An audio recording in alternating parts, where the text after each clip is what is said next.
Hey, Simon, first of all, how are you feeling, man? Yeah, I'm talking, so it's all good. Yeah. I'm talking.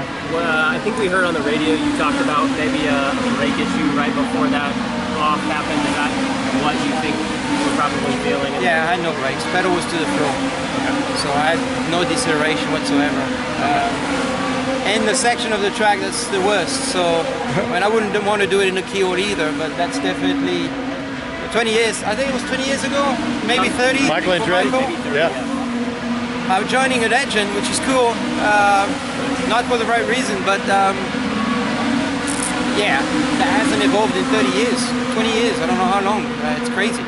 But thankfully, IndyCar has done a tremendous job on safety. So I was very thankful during the roll for the aero screen. I think it really had a huge impact on me being here talking in a good shape. So very, very thankful for that and the safety that the sport's gone through. But yeah, it's going to be harsh what I'm going to say, but it's unacceptable for a track to have this type of escape road, I should say. I don't know even to call it. You seemed totally under control. I mean, as it was happening, though, just watching the replay, you seemed to get your hands out of the way and things like that. I mean, do you remember something kind of taking over as you got into it, Simon?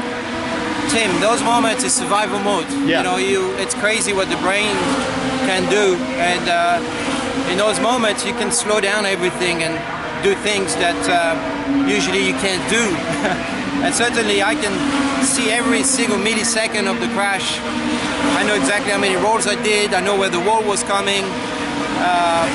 And you have time to have concerns, yes. Yeah. But I knew exactly what happened, and I knew what was happening. It was just a matter of when is it going to stop. Yeah, and when you were checking you in there, the fact that you could remember everything was key, right? I mean, from a concussion standpoint, that you've been cleared in that aspect?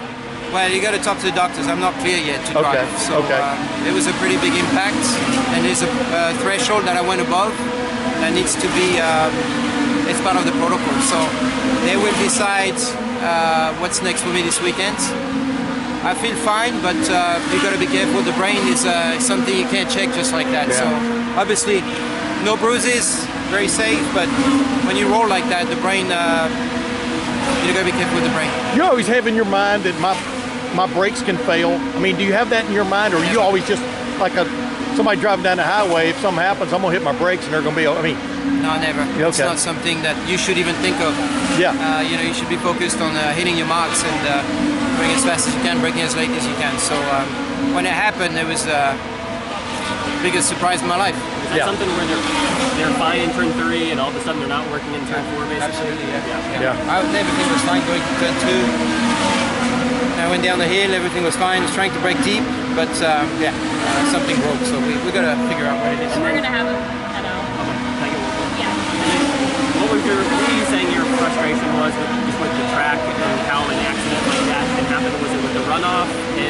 Yeah, I think they need to learn. I mean, you should never have. That's my opinion, but honestly, it should be everybody's opinion. I don't care. Yeah. But you should never have a drop-off after the racetrack, because what's going to happen at high speed, the car is going to take off. And that's what happened. And when I land in the gravel, which ditched the car and send it into a roll. So it's inevitable. You know when you're going to crash there, that is going to be a huge one. So I could have gone straight, but I would have taken off as well.